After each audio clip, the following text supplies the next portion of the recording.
Tayo ng sinigang. So, meron tayong baboy at haluan ko siya ng hipon. Kasi kunti lang yung hipon, kaya nilagyan ko ng baboy para malasa. So, ayan, dahil sobrang mahal ang hipon, lagay na natin ang hipon. Wow. Tapos, lagyan natin guys ng sinigang mix sa sampalot. Tubusin na natin isang balos. Haluin muna natin at pakuluan. Sumalo na po. So, ilalagay na natin ang ating sili haba. Ang ating radish. Yan. Let's cover again. Guys, pero iluluto muna natin ng gusto yung radish. Kasi pag ilagay natin yung gulay, pag kulo, patayin na natin. Ito, pakulo-kuloin natin muna.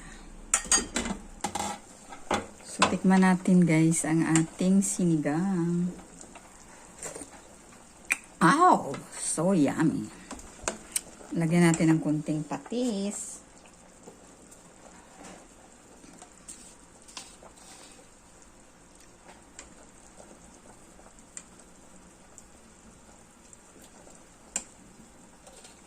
Dato puti suka para di mapanis. Kasi madaling mapanis yun dahil mainit ang panahon. Natin ng pamentang darag for taste.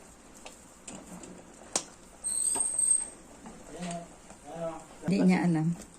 Pati lang stick it barbecue na gawigin ang isa. May sako niya yung butang ito. Ang ating kangkong si King Kong. Ang kangkong ni King Kong. Pagkulo, patayin na. Dami guys. Ang daming gulay. Cover it.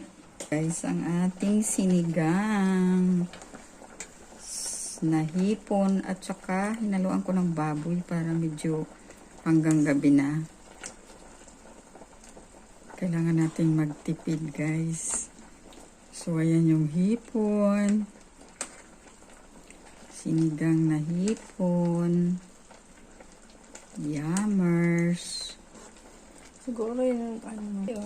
Luto na po tayo. Ang ating sinigang na hipon. Kain na guys. So, ayan, let's off the fire.